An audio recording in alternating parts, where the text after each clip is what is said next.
Hi people, welcome to yet another vlog. हम पहुंच चुके हैं ब्यास कुंड। मेरे पीछे एक्चुअली ब्यास कुंड है, यहाँ से थोड़ा वॉक करते हुए, बट ऑफ कोर्स मैं वहाँ जा नहीं सकती। जो आप मेरे पीछे लड़के देख रहे हो वो यहाँ के लोकल्स हैं और उन्होंने हमें इन्फॉर्म किया है कि लड़कियों को परमिशन नहीं है यहाँ पे आने की। वहाँ पे हम ब्यास कुंड पे जा नहीं सकते, लड़कियों को परमिशन नहीं है। वो ऐसा क्यों है वो मुझे समझ नहीं आया, बट उनका मानना ये है कि अगर हमारे साथ कोई अनहोनी हो गई तो फिर क्या होगा। लड़कियों के साथ अगर अनहोनी हो गई तो only men are allowed over there, ladies are not allowed. मैं लेके जाती हूँ आपको पीछे हमारे डे 1 पे और मैं आपको दिखाती हूँ हमारी जर्नी अभी तक की कैसी रही थी।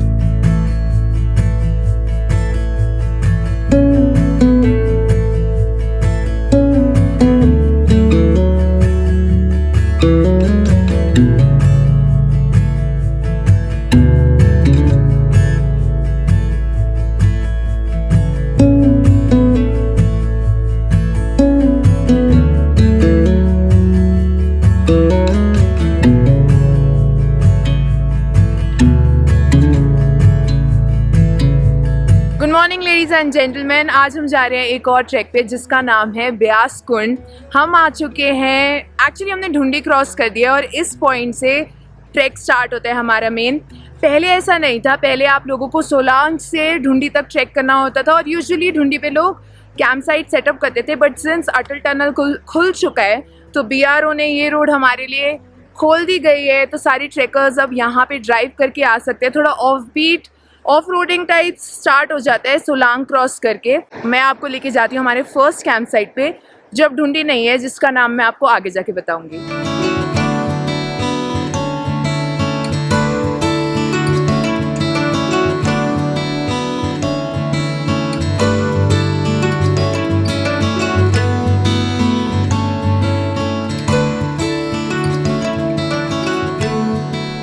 बहुत सारे बोल्डर्स मिलेंगे आपको और फिर एक वुडन ब्रिज जो निकलता है बकरथाच कैंप साइट की ओर। तो हमने अभी ये बोल्डर एरिया पूरा क्रॉस किया और एक ब्रिज क्रॉस किया है। मुझे पता है आप लोगों को थोड़ी कंफ्यूजन है कि रास्ता क्या है। मैं आपको मैप्स दिखाती हूँ तो आपको ज़्यादा समझ आएगा। तो मैप्स के अकॉर्डिंग पहले ट्रैक स्टार्ट होता था सोलांग वैली से। सोलांग वैली से परमिशन नहीं मिलती थी गाड़ियों को आगे जाने के लिए क्योंकि ये BRO रिस्ट्रिक्टेड एरिया था, बट सिंस अटल टनल खुल चुका है हम अब ढूंढी तक ड्राइव कर सकते हैं और ढूंढी से ट्रैक कर सकते हैं। तो बेसिकली 3 किलोमीटर का स्ट्रेच अब कम हो गया है इस वजह से।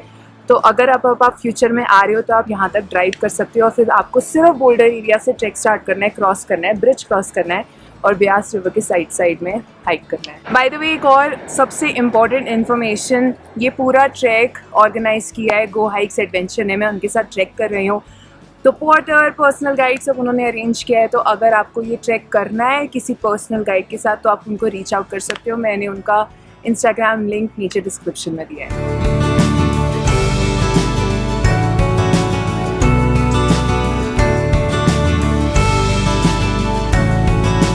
मंडी से आप किस साइड से? कमान IT कमान से। तो हम अभी ऊपर आए हैं एक ओपन ग्राउंड में और यहाँ पे सारी की सारी बकरियाँ हैं मेरे पीछे और उसका वूल निकाला जा रहा है। मेरे पीछे भैया यहाँ पे वूल निकाल रहे हैं। कहते हैं कि 1-2 महीने में दोबारा वूल उग जाता है, पूरे तरीके से आ जाता है और ये वूल मार्केट में बेचा जाता है।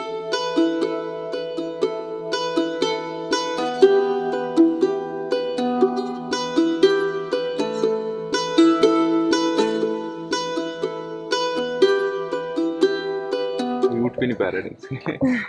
ये कितने दिन की है? हफ्ते हुआ। ओह, ये 1 हफ्ते है। बहुत ही क्यूट। यहाँ पे मेरे पीछे भैया वूल निकाल रहे हैं। ये इनका यहाँ पे रहते हैं और ये फुल इकट्ठा किया हुआ है। आप कहाँ से हैं? आप कहाँ से हैं? कहाँ से? मंडी। और कितनी देर तक रहते हैं यहाँ पे? 4-5 महीने रहते हैं। लोग समर स्टार्टिंग में आएंगे ना, समर स्टार्टिंग में आएंगे जब जिस दिन बर्फ पिघल गई होगी, नया घास उगेगा माउंटेन्स में। तो समर स्टार्टिंग में यहाँ पे रहते हैं, फिर विंटर्स में चले जाते हैं इन्हें छोड़ के। यहाँ पे छोड़ के नहीं, साथ ले जाएंगे, छोड़ेंगे और इनकी इंश्योरेंस की होती है ना, इन सब की रजिस्टर्ड है। ये रजिस्टर्ड है। हाइक करते करते छोटे छोटे स्नैक्स बहुत ज़्यादा ज़रूरी होते हैं क्योंकि भूख लगती रहती है। तो हमने स्नीकर्स पैक किए थे, बट सिंस प्लास्टिक कवरिंग है तो मेक श्योर कि आप ट्रेल पे मत फेंको, अपने साथ बैग में रखना और नीचे लेके जाना।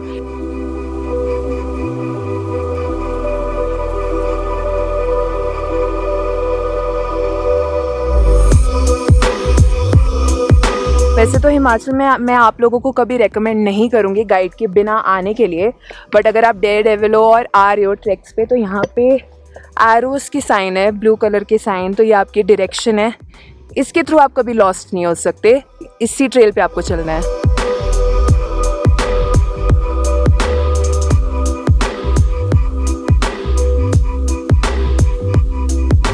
शायद वो है सामने ना बकरथाच। बकरथाच मीन्स जो शाब्दिक अर्थ है बकरथाच का, थाच होता है जैसे खाली जगह पे, अच्छा, जहाँ पे भेड़े चराते थे। जिस टाइम ग्लेशियर्स काफी ज्यादा होता था, काफी टाइम पहले की बात है, तो यहीं तक एक्सेसिबल होता था।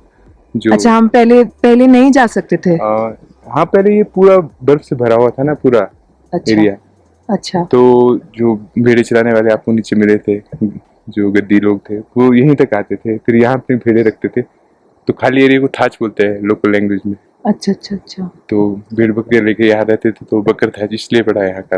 ओह, ओके ओके ओके। और हम कल जा रहे हैं वहाँ रिज को क्रॉस करके पीछे। हाँ, ये ब्यास कुंड ग्लेशियर है इसके पीछे, इस रिज के पीछे। हम्म। ये पूरा ग्लेशियर एरिया है। और वैसे ट्रैक किस मंथ में बंद हो जाता है?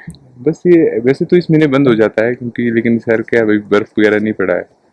बर्फ पड़ जाती तो बंद हो जाता है। तो नवंबर दिसंबर में तो नहीं कर सकते? रिकमेंड नहीं करेंगे, क्योंकि यहाँ बारिश के एक बूंद भी नहीं आती है ना, डायरेक्ट स्नोफॉल होता है। तो अगर कोई किसी को विंटर ट्रैक करना है तो ब्यास कुंड नहीं है, रिकमेंड नहीं करेंगे। और स्टार्ट कब से हो जाता है, कौन से मंथ से? अप्रैल। वो माउंट हनुमान टिब्बा जो देखो आपको सबसे ब्राइट दिख रहा है, 5982 मीटर। तो जो आपको गली दिख रही है ना ऊपर, हाँ, हम इसको वो मानते हैं, एक एज ए डिवाइडर मानते हैं धौलाधार और पीर पंजाल का। अच्छा, मीन्स इस तरफ लेफ्ट साइड आपका धौलाधार है और यहाँ से पीर पंजाल जा रही है। पीर पंजाल जैसे स्टार्ट नहीं होती यहाँ से, वो पीछे से आ रही है, इस तरह आगे को निकल जाएगी वो। अच्छा।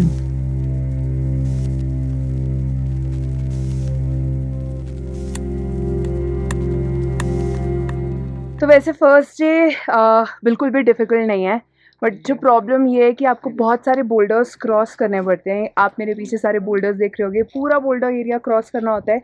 इतना स्टीप नहीं है, बट पत्थरों पे ध्यान से चलना, क्योंकि अगर एक भी बार पैर स्लिप हुआ तो आप सीधा गिरोगे।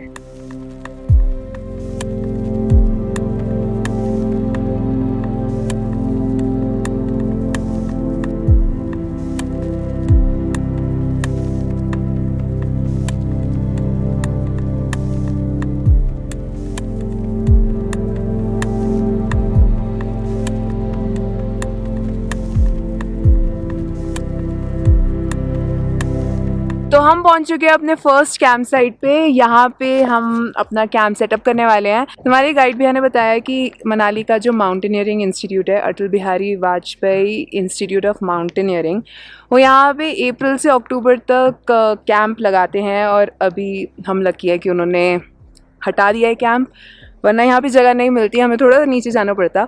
बट यहाँ पे अभी वो लोग हैं नहीं, तो हम इधर कैंप सेटअप कर सकते हैं। इस कैंप साइट की बेस्ट बात यह है कि हम बहुत सारे ग्लेशियर्स देख सकते हैं यहाँ से। लंच से पहले पहुँच चुके हैं। हम बहुत आराम से चल के आ रहे थे और हम स्टिल काफ़ी टाइम से पहुँच चुके हैं यहाँ पे, तो इतना डिफ़िकल्ट ट्रैक नहीं था। करीब 1-1.5 घंटा लगेगा आपको यहाँ पहुँचने के लिए, अगर आपकी स्पीड अच्छी है। हम शूट करके आ रहे थे तो हमें ज़्यादा टाइम लगा, बट आप जल्दी आ सकते हो।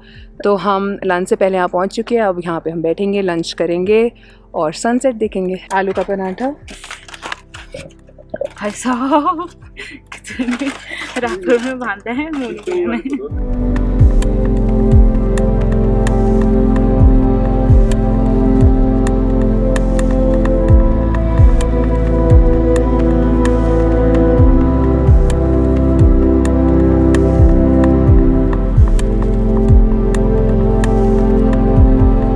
तो हम लंच कर चुके हैं और धूप जा चुकी है, जल्दी धूप चली गई, 3:30 बजे ही धूप चली गई थी।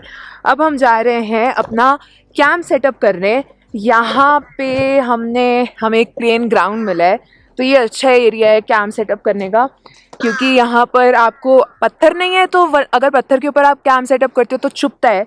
तो ये प्लेन है और यहाँ पे हम कैंपिंग अपना कैंप लगाएंगे। मैं आपको दिखाती हूँ कैंप कैसे लगाते हैं।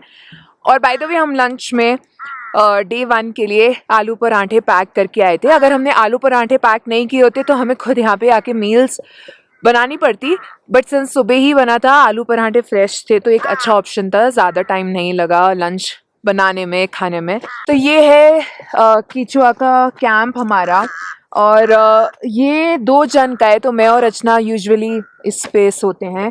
पीछे आपको हमारे स्लीपिंग बैग दिख रहे होंगे, ये मेरा है, ये रचना का है, जो नेगेटिव टेम्परेचर्स में काफ़ी चल जाता है, बहुत कंफर्टेबल है। तो मैं अब इसमें इस कवरिंग से कैंप निकालती हूँ और मैं आपको दिखाती हूँ हम कैसे सेटअप कर रहे हैं।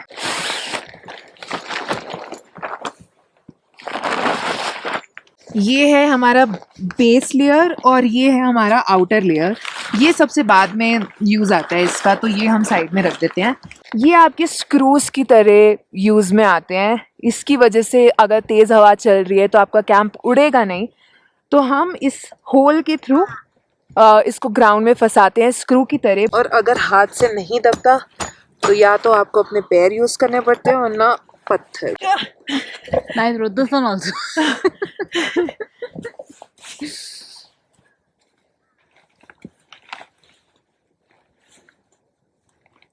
नेक्स्ट स्टेप इस कैंप को कैंप बनाना, बेसिकली इसको रोल करना, खड़ा करना। ये पूरा पोल जाएगा इसके अंदर और फिर ये दूसरी साइड से ऑपोजिट एंड पे दोबारा अंदर जाएगा इस साइड पे।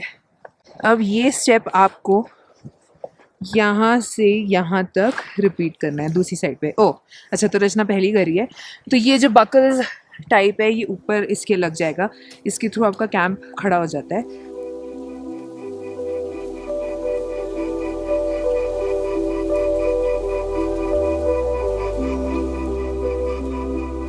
Coming to the next step, अब हमें चाहिए अपना आउटर कवर जिसके ऊपर जाएगा। इसके थ्रू ये थोड़ा और विंड प्रोटेक्टेड रहता है और रेन प्रोटेक्टेड रहता है। कुछ नहीं करना, बस आपको इसको इस टेंट के ऊपर फेंक देना है। फिर ये अपर टेंट भी अटैच होगा नीचे की, ये उड़े ना।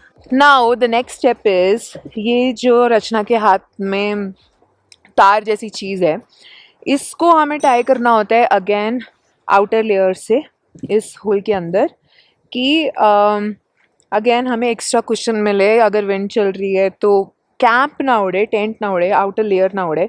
दोबारा फंसाना होता है ज़मीन में, तो आपको ये एक एक्स्ट्रा प्रोटेक्शन दे देता है विंड के अगेंस्ट। दैट इज़ इट, हमारा कैंप अब रेडी है। अब हम अपने स्लीपिंग बैग्स, अपने बैक पैक सब अंदर रखने वाले हैं, थोड़ा रेस्ट करने वाले हैं। मेरी आंखों से पता चल रहा होगा कि मैं बहुत थक चुकी हूँ, बहुत नींद आ रही है मुझे।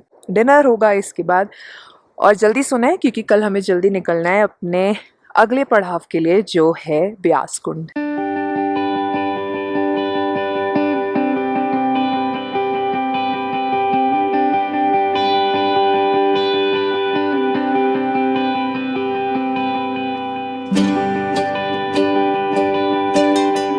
तो जैसा मैंने आप लोगों को पहले बताया था कि ये ऑलरेडी माउंटेनियरिंग इंस्टीट्यूट का एरिया है, जहाँ पे हमारे गाइड भैया भी माउंटेनियरिंग सीख के गए थे। ये इनका बेस कैंप होता था और यहाँ पे ये लोग ट्रेनिंग करते थे। और सिंस यहाँ पे ऑलरेडी इंस्टीट्यूशन का सारा सामान वगैरह है इधर, इसीलिए बहुत इजी है आग लगाना। ये परफेक्ट प्लेस है कैंप सेटअप करने के लिए।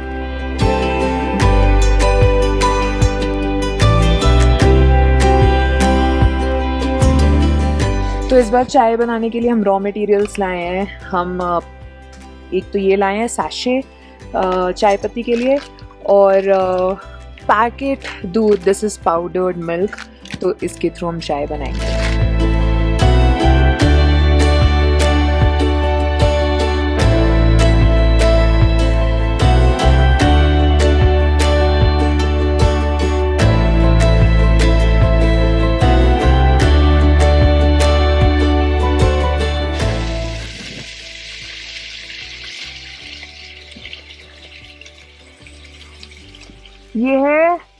गोभी आलू मिक्स वेज।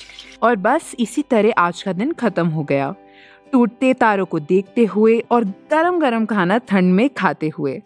कल हम निकलेंगे ब्यास कुंड की ओर और क्या क्या एडवेंचर्स वहां देखने को मिलेंगे मैं बताऊंगी अगले व्लॉग में आप सबको।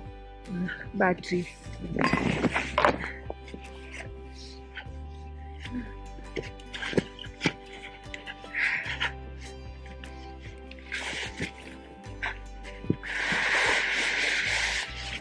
ब्रो, तो सर कहाँ पे रख रही है? इधर ही रख रही है ना, बिकॉज थोड़ा अनकंफर्टेबल नहीं हो जाएगा अगर दोनों एक ही साइड रखें तो। हमें इसे रखता रहो।